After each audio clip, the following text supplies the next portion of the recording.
श्री परमात्मने नमः। श्रीमद्भगवद्गीता अथ सप्तमोऽध्यायः। गत अध्यायों में गीता के मुख्य प्रायः सभी प्रश्न पूर्ण हो गए हैं। निष्काम कर्म योग, ज्ञान योग, कर्म और यज्ञ का स्वरूप और उसकी विधि, योग का वास्तविक स्वरूप और उसका परिणाम तथा अवतार, वर्ण संकर, सनातन आत्मस्थित महापुरुष के लिए भी लोकहितार्थ कर्म करने पर बल, युद्ध इत्यादि पर विशद चर्चा की गई। अगले अध्यायों में योगेश्वर श्री कृष्ण ने इन्हीं से संदर्भित अनेक पूरक प्रश्नों को लिया है, जिनका समाधान तथा अनुष्ठान आराधना में सहायक सिद्ध होगा। छठे अध्याय के अंतिम श्लोक में योगेश्वर ने यह कहकर प्रश्न का स्वयं बीजारोपण कर दिया कि जो योगी मद्गतेनांतरात्मना, मुझ में अच्छी प्रकार स्थित अंतःकरण वाला है, उसे मैं अतिशय श्रेष्ठ योगी मानता हूं। परमात्मा में अच्छी प्रकार स्थिति क्या है? बहुत से योगी परमात्मा को प्राप्त तो होते हैं, फिर भी कहीं कोई कमी उन्हें खटकती है। लेश मात्र भी कसर न रह जाए, ऐसी अवस्था कब आएगी? संपूर्णता से परमात्मा की जानकारी कब आएगी, कब होती है? इस पर योगेश्वर श्री कृष्ण कहते हैं, श्री भगवान वाच, पार्थ, तू मुझ में आसक्त हुए मन वाला बाहरी नहीं, अपितु मदाश्रय अर्थात मेरे परायण होकर योग में लगा हुआ, छोड़कर नहीं। मुझको जिस प्रकार संशय रहित जानेगा, उसको सुन, जिसे जानने के पश्चात लेश मात्र भी संशय न रह जाए। विभूतियों की उस समग्र जानकारी पर पुनः बल देते। मैं तेरे लिए इस विज्ञान सहित ज्ञान को संपूर्णता से कहूंगा। पूर्ति काल में यज्ञ जिसकी सृष्टि करता है, उस अमृत तत्व की प्राप्ति के साथ मिलने वाली जानकारी का नाम ज्ञान है। परम तत्व परमात्मा की प्रत्यक्ष जानकारी का नाम ज्ञान है। महापुरुष को एक साथ सर्वत्र कार्य करने की जो क्षमता मिलती है, वो विज्ञान है। कैसे वो प्रभु एक साथ सबके हृदय में कार्य करता है, किस प्रकार वो उठाता, बैठाता और प्रकृति के द्वंद्व से निकालकर स्वरूप तक की दूरी तय करा लेता है, उनकी इस कार्य प्रणाली का नाम विज्ञान है। इस विज्ञान सहित ज्ञान को संपूर्णता से कहूंगा, जिसे जानकर, सुनकर नहीं, संसार में और कुछ भी जानने योग्य नहीं रह जाएगा। मानने वालों की संख्या बहुत कम है। हजारों मनुष्यों में कोई ही मनुष्य मेरी प्राप्ति के लिए यत्न करता है, और उन यत्न करने वाले योगियों में भी कोई विरला ही पुरुष मुझे तत्व अर्थात साक्षात्कार के साथ जानता है। अब समग्र तत्व है कहां? एक स्थान पर पिंड रूप में है अथवा सर्वत्र व्याप्त है? इस पर योगेश्वर श्री कृष्ण कहते हैं, अर्जुन, भूमि, जल, अग्नि, वायु और आकाश तथा मन, बुद्धि और अहंकार, ऐसे ये 8 प्रकार के भेदों वाली मेरी प्रकृति है। ये अष्टधा मूल प्रकृति है।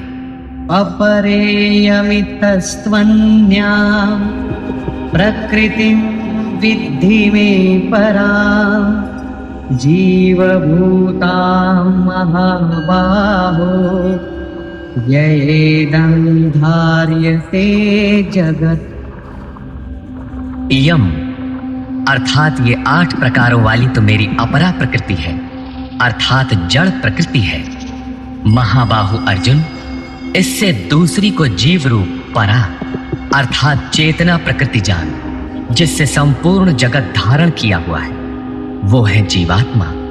जीवात्मा भी प्रकृति के संबंध में रहने के कारण वो भी प्रकृति ही है। अर्जुन, ऐसा समझ के संपूर्ण भूत एतद्योनीनि, इन महाप्रकृतियों से, परा और अपरा प्रकृतियों से ही उत्पन्न होने वाले, यही दोनों एकमात्र योनि है। मैं संपूर्ण जगत की उत्पत्ति तथा प्रलय रूप हूं, अर्थात मूल कारण हूं। जगत की उत्पत्ति मुझसे है और प्रलय अर्थात विलय भी मुझ में है। जब तक प्रकृति विद्यमान है तब तक मैं ही उसकी उत्पत्ति हूं, और जब कोई महापुरुष प्रकृति का पार पा लेता है तब मैं ही महाप्रलय भी हूं जो अनुभव में आता है। सृष्टि की उत्पत्ति और प्रलय के प्रश्न को मानव समाज ने कौतूहल से देखा है। विश्व के अनेक शास्त्रों में इसे किसी न किसी तरह समझने का प्रयास चला। कोई कहता है प्रलय में संसार डूब जाता है, तो किसी के अनुसार सूर्य इतना नीचे आ जाता है कि पृथ्वी जल जाती। कोई इसी को कयामत कहता है कि इसी दिन सबका फैसला सुनाया जाता है, तो कोई नित्य प्रलय नैमित्तिक प्रलय की गणना में व्यस्त है। किंतु योगेश्वर श्री कृष्ण के अनुसार प्रकृति अनादि है, परिवर्तन होते रहे हैं, किंतु ये नष्ट कभी नहीं हुई। भारतीय धर्म ग्रंथों के अनुसार मनु ने प्रलय देखा था। इसके साथ 11 ऋषियों ने मत्स्य की सींग में नाव बांधकर हिमालय के एक उत्तुंग शिखर की शरण ली। लीलाकार श्री कृष्ण के उपदेशों एवं जीवन से संबंधित उनके समकालीन शास्त्र भागवत में मृकंड मुनि के पुत्र मार्कंडेय जी द्वारा प्रलय का आंखों देखा हाल प्रस्तुत है। वे हिमालय के उत्तर में पुष्पभद्रा नदी के किनारे रहते थे। भागवत के 12 स्कंद के 8वें और 9वें अध्याय के अनुसार शौनक आदि ऋषियों ने सूत जी से पूछा कि मार्कंडेय जी ने महाप्रलय में वट के पत्ते पर भगवान बाल मुकुंद के दर्शन किए, किंतु वे तो हमारे ही वंश के थे और हमसे कुछ ही समय पूर्व हुए थे। उनके जन्म के बाद न तो कोई प्रलय हुआ और न ही सृष्टि ही डूबी, सब कुछ यथावत है। तब उन्होंने कैसा प्रलय देखा? सूत जी ने बताया कि मार्कंडेय जी की प्रार्थना से प्रसन्न होकर नर नारायण ने उन्हें दर्शन दिया। मार्कंडेय जी ने कहा कि मैं आपकी वो माया देखना चाहता हूं जिससे प्रेरित होकर ये आत्मा अनंत योनियों में भ्रमण करता है। भगवान ने स्वीकार किया, और एक दिन जब मुनि अपने आश्रम में भगवान के चिंतन में तन्मय हो रहे थे, तब उन्हें दिखाई पड़ा कि चारों ओर से समुद्र उमड़कर उनके ऊपर आ रहा है। उसमें मगर छलांगे लगा रहे थे। उनकी चपेट में ऋषि मार्कंडेय भी आ रहे थे। वे इधर उधर बचने के लिए भाग रहे थे। आकाश, सूर्य, पृथ्वी, चंद्रमा, स्वर्ग, ज्योतिष मंडल सभी उस समुद्र में डूब गए। इतने में मार्कंडेय जी को एक बरगद का पेड़ और उसके पत्ते पर एक शिशु दिखाई। श्वास के साथ मार्कंडेय जी भी उस शिशु के उदर में चले गए और अपना आश्रम, सूर्य मंडल सहित सृष्टि को जीवित पाया, और पुनः श्वास के साथ उस शिशु के उदर से वे बाहर आ गए। नेत्र खुलने पर मार्कंडेय ने अपने को उसी आश्रम में अपने ही आसन पर पाया। स्पष्ट है कि करोड़ों वर्ष के भजन के पश्चात उन मुनि ने ईश्वरीय दृश्य को अपने हृदय में देखा, अनुभव में देखा। बाहर सब कुछ ज्यों का त्यों था। अतः प्रलय योगी के हृदय में ईश्वर से मिलने वाली अनुभूति है। भजन की पूर्ति काल में योगी के हृदय में संसार का प्रवाह मिटकर अव्यक्त परमात्मा ही शेष बचता है। यही प्रलय है, बाहर प्रलय नहीं होता। महाप्रलय शरीर रहते ही अद्वैत की अनिर्वचनीय स्थिति है। ये क्रियात्मक है। केवल बुद्धि से निर्णय लेने वाले भ्रम का ही सृजन करते हैं, चाहे हम हों या आप। इसी पर आगे देखें। धनंजय, मेरे सिवाय किंचन मात्र भी दूसरी वस्तु नहीं है। ये संपूर्ण जगत सूत्र में मणियों के सदृश मेरे में गुथा हुआ है तो, परंतु जानेंगे कब? जब इस अध्याय के प्रथम श्लोक के अनुसार अनन्य आसक्ति अर्थात भक्ति से मेरे परायण होकर योग में उसी रूप से लग जाए। इसके बिना नहीं, योग में लगना आवश्यक है। कौन्तेय, जल में मैं रस हूं, चंद्रमा और सूर्य में प्रकाश हूं, संपूर्ण वेदों में मैं ओंकार हूं। ओ धन अहम धनकार, स्वयं का आकार, आकाश में शब्द और पुरुषों में पुरुष तत्व तथा मैं पुण्यो गंध पृथिव्यां च तेजश्चास्मि विभावसं जीवनं सर्वभूतेषु तपश्चास्मि तपस्विषु। पृथ्वी में पवित्र गंध और अग्नि में तेज हूं, संपूर्ण जीवों में उनका जीवन हूं और तपस्वियों में उनका तप हूं। बीजं मां सर्वभूतानां विद्धि पार्थ सनातनम्। बुद्धिर्बुद्धिमतामस्मि तेजस्तेजस्विनामहम्। पार्थ, तू संपूर्ण भूतों का सनातन कारण अर्थात बीज मुझे ही जान। मैं बुद्धिमानों की बुद्धि और तेजस्वियों का तेज हूं। इसी क्रम में योगेश्वर श्री कृष्ण कहते हैं, हे भरत श्रेष्ठ अर्जुन, मैं बलवानों का कामना और आसक्ति रहित बल हूं। संसार में सब बलवान ही तो बनते हैं। कोई दंड बैठक लगाता है, कोई परमाणु इकट्ठा करता है, किंतु नहीं, श्री कृष्ण कहते हैं कि काम और राग से परे जो बल है वो मैं हूं, वही वास्तविक बल है। सब भूतों में धर्म के अनुकूल कामना मैं। परब्रह्म परमात्मा ही एकमात्र धर्म है जो सबको धारण किए हुए, जो शाश्वत आत्मा है वही धर्म है। जो उससे अविरोध रखने वाली कामना है मैं। आगे भी श्री कृष्ण ने कहा कि अर्जुन, मेरी प्राप्ति के लिए इच्छा कर। सब कामनाएं तो वर्जित है, किंतु उस परमात्मा को पाने की कामना आवश्यक है, अन्यथा आप साधन कर्म में प्रवृत्त नहीं होंगे। ऐसी कामना भी मेरी ही देनी। और भी जो सत्वगुण से उत्पन्न होने वाले भाव है, जो रजोगुण और तमोगुण से उत्पन्न होने वाले भाव है, उन सबको तुम मुझसे ही उत्पन्न होने वाले हैं ऐसा जान। परंतु वास्तव में उनमें मैं और वे मेरे में नहीं है, क्योंकि न मैं उनमें खोया हूं और न वे ही मुझ में प्रवेश कर पाते। क्योंकि मुझे कर्म से स्पृहा नहीं, मैं निर्लेप, मुझे इनमें कुछ पाना नहीं, इसलिए मुझ में प्रवेश नहीं कर पाते।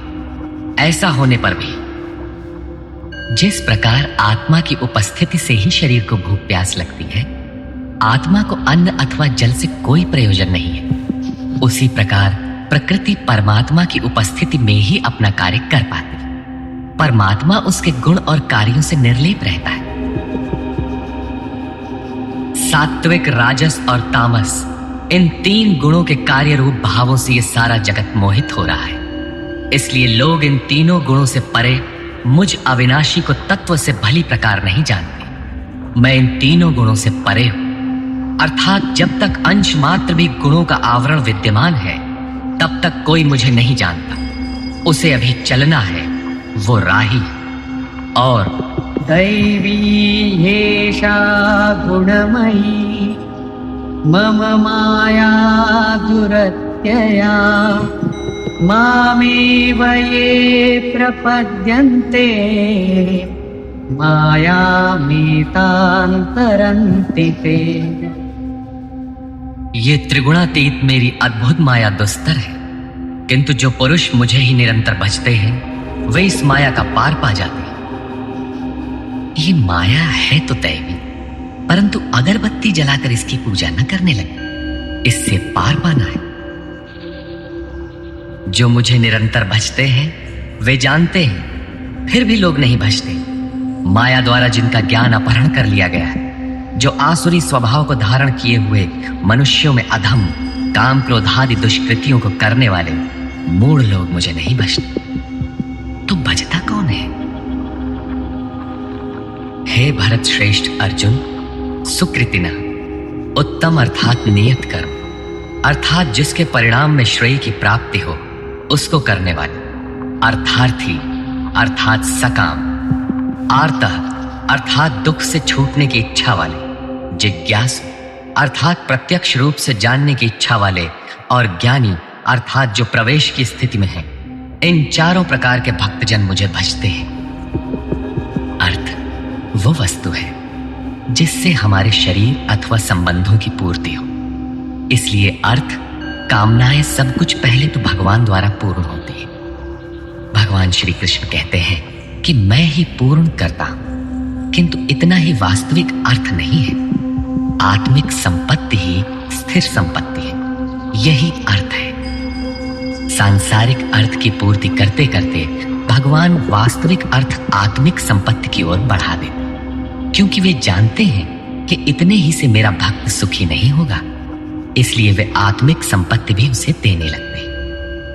लोक लाहु परलोक निबाहु, लोक में लाभ और परलोक में निर्वाह, ये दोनों भगवान की वस्तु है। अपने भक्त को खाली नहीं छोड़ते। आर्थ, जो दुखी हो, जिज्ञासु, समग्रता से जानने की इच्छा वाले जिज्ञासु मुझे भजते हैं। साधना की परिपक्व अवस्था में दिग्दर्शन अर्थात प्रत्यक्ष दर्शन की अवस्था वाले ज्ञानी भी मुझे भजते हैं। इस प्रकार 4 प्रकार के भक्त मुझे भजते हैं, जिनमें ज्ञानी श्रेष्ठ अर्थात ज्ञानी भी भक्त ही है। इन सब में भी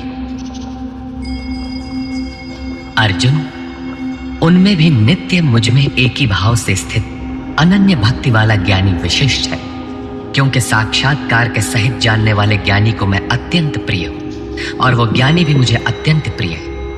वो ज्ञानी मेरा ही स्वरूप है।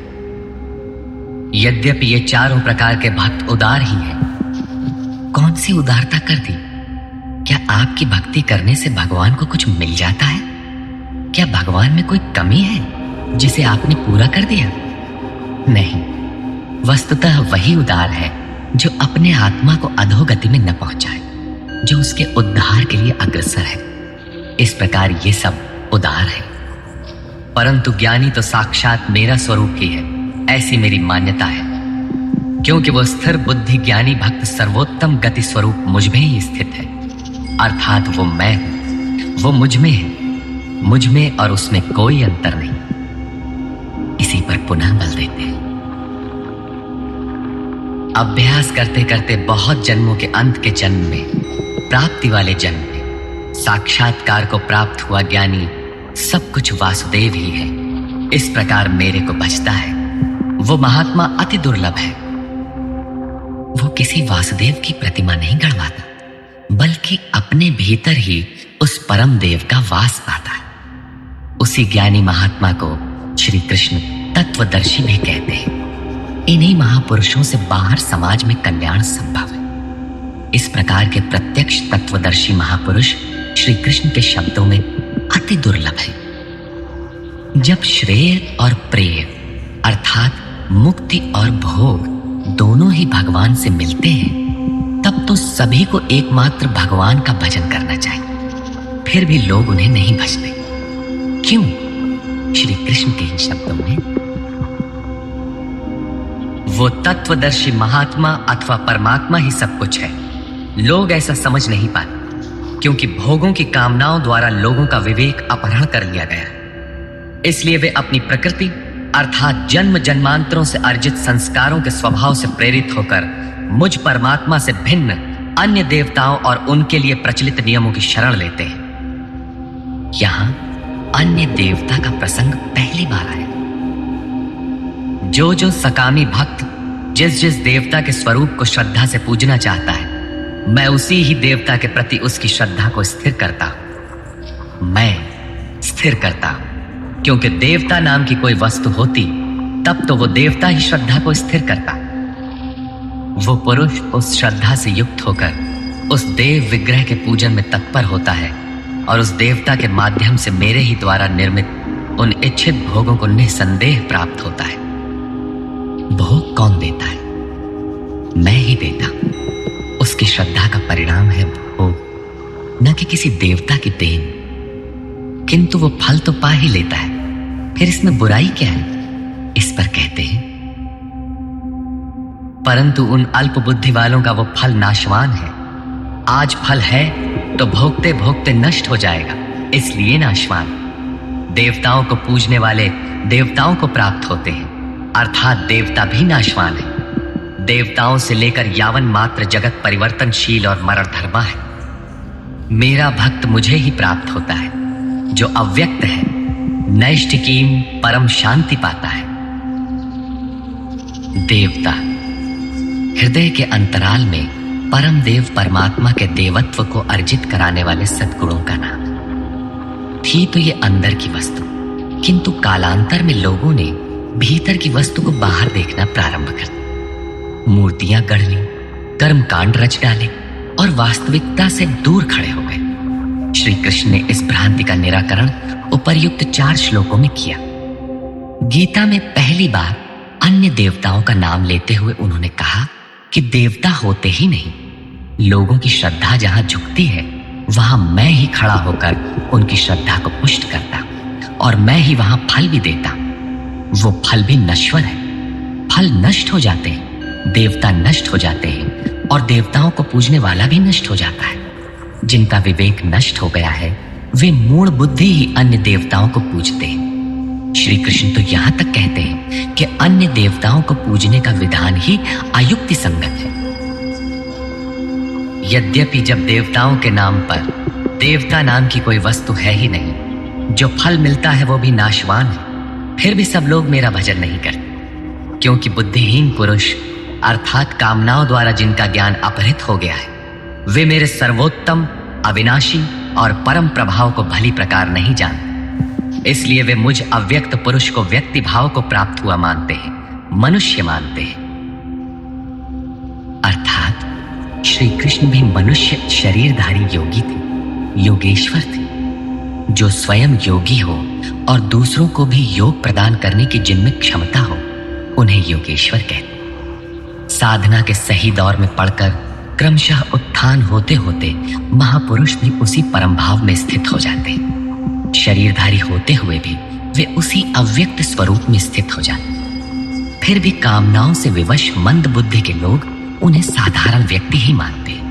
वे सोचते हैं कि हमारी ही तरह तो ये भी पैदा हुए हैं, भगवान कैसे हो सकते हैं। उन बेचारों का दोष भी क्या है? दृष्टिपात करते हैं तो शरीर ही दिखाई पड़ता। वे महापुरुष के वास्तविक स्वरूप को देख क्यों नहीं पाते? इस पर योगेश्वर श्री कृष्ण से ही सुने। सामान्य मनुष्य के लिए माया एक पर्दा है जिसके द्वारा परमात्मा सर्वथा छिपा है। योग साधना समझकर वो इसमें प्रवृत्त होता है। इसके पश्चात योग माया अर्थात योग क्रिया भी एक आवरण ही है। योग का अनुष्ठान करते करते उसकी पराकाष्ठा योगारूढ़ता आ जाने पर वो छिपा हुआ परमात्मा विदित होता है।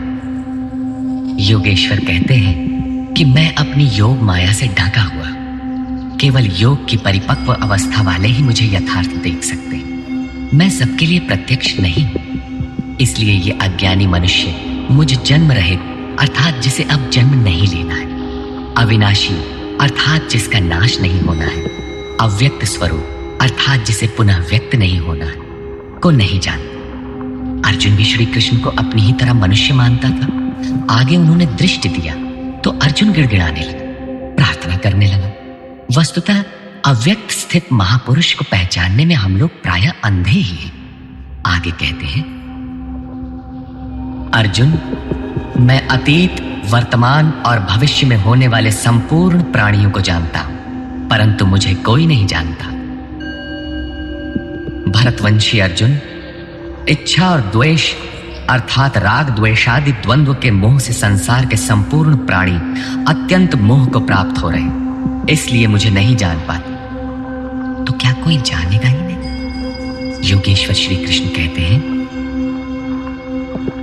परंतु पुण्य कर्म अर्थात जो संस्कृति का अंत करने वाला है, जिसका नाम कार्यम कर्म, नियत कर्म, यज्ञ की प्रक्रिया कहकर बारंबार समझाया है, उस कर्म को करने वाले जिन भक्तों का पाप नष्ट हो गया है वे राग द्वेषादि द्वंद्व के मोह से भली प्रकार मुक्त होकर व्रत में दृढ़ रहकर मुझे भजते हैं। किस लिए भजते? जो मेरी शरण होकर जरा और मरण से मुक्ति पाने के लिए प्रयत्न करते हैं, वे पुरुष उस ब्रह्म को, संपूर्ण अध्यात्म को और संपूर्ण कर्म को जानते हैं। और इसी क्रम में जो पुरुष अधिभूत, अधिदैव तथा अधियज्ञ के सहित मुझे जानते हैं, मुझ में समाहित चित्त वाले वे पुरुष अंतकाल में भी मुझको ही जानते हैं, मुझ में ही स्थित रहते हैं और सदैव मुझे प्राप्त रहते हैं। 26वें 27वें श्लोक में उन्होंने कहा कि मुझे कोई नहीं जानता क्योंकि वे मोहग्रस्त हैं, किंतु जो उस मोह से छूटने के लिए प्रयत्नशील हैं वे संपूर्ण ब्रह्म, संपूर्ण अध्यात्म, संपूर्ण कर्म, संपूर्ण अधिभूत संपूर्ण अधिदैव और संपूर्ण अधियज्ञ सहित मुझको जानते हैं, अर्थात इन सब का परिणाम मैं अर्थात सद्गुरु हूं। वही मुझे जानता है, ऐसा नहीं कि कोई नहीं जानता। निष्कर्ष, इस 7वें अध्याय में योगेश्वर श्री कृष्ण ने बताया कि अनन्य भाव से मुझ में समर्पित होकर, मेरे आश्रित होकर जो योग में लगता है, वह समग्र रूप से मुझे जानता है। मुझे जानने के लिए हजारों में कोई विरला ही प्रयत्न करता है, और प्रयत्न करने वालों में विरला ही कोई जानता है। वह मुझे पिंड रूप में एक देशीय नहीं वरन सर्वत्र व्याप्त देखता है। 8 भेदों वाली मेरी जड़ प्रकृति है और इसके अंतराल में जीव रूप मेरी चेतन प्रकृति है। इन्हीं दोनों के संयोग से पूरा जगत खड़ा है। तेज और बल मेरे ही द्वारा है। राग और काम से रहित बल तथा धर्मानुकूल कामना भी मैं ही हूं। जैसा कि सब कामनाएं तो वर्जित है, लेकिन मेरी प्राप्ति के लिए कामना कर, ऐसी इच्छा का अभ्युदय होना मेरा ही प्रसाद है। केवल परमात्मा को पाने की कामना ही धर्मानुकूल कामना है। श्री कृष्ण ने बताया कि मैं तीनों गुणों से अतीत हूं, परम का स्पर्श करके परम भाव में स्थित हूं। किंतु भोगासक्त मूढ़ पुरुष सीधे मुझे न भजकर अन्य देवताओं की उपासना करते हैं, जबकि वहां देवता नाम का कोई है ही नहीं। पत्थर, पानी, पेड़, जिसको भी वे पूजना चाहते हैं, उसी में उनकी श्रद्धा को मैं ही पुष्ट करता। उसकी आड़ में खड़ा होकर मैं ही फल देता, क्योंकि न वहां कोई देवता है, न किसी देवता के पास कोई भोग ही है। लोग मुझे साधारण व्यक्ति समझकर नहीं भजते, क्योंकि मैं योग प्रक्रिया द्वारा ढका हुआ हूं। अनुष्ठान करते करते योग माया का आवरण पार करने वाले ही मुझ शरीरधारी को भी अव्यक्त रूप में जानते हैं, अन्य स्थितियों में नहीं। मेरे भक्त 4 प्रकार के हैं: अर्थार्थी, आर्त, जिज्ञासु और ज्ञानी। चिंतन करते करते अनेक जन्मों के अंतिम जन्म में प्राप्ति वाला ज्ञानी मेरा ही स्वरूप है। अर्थात अनेक जन्मों से चिंतन करके उस भगवत स्वरूप को प्राप्त किया जाता है। राग द्वेष के मोह से आक्रांत मनुष्य मुझे कदापि नहीं जान सकते, किंतु राग द्वेष के मोह से रहित होकर जो नियत कर्म अर्थात जिसे संक्षेप में आराधना कह सकते हैं का चिंतन करते हुए जरा मरण से छूटने के लिए प्रयत्नशील हैं, वे पुरुष संपूर्ण रूप से मुझे जान लेते हैं। वे संपूर्ण ब्रह्म को, संपूर्ण आध्यात्म को, संपूर्ण अधिदैव को, संपूर्ण कर्म को और संपूर्ण यज्ञ के सहित मुझे जानते हैं। इस अध्याय में परमात्मा की समग्र जानकारी का विवेचन है। अतः इस प्रकार श्रीमद् भगवत गीता के भाष्य 7वां अध्याय पूर्ण होता है। हरि ओम।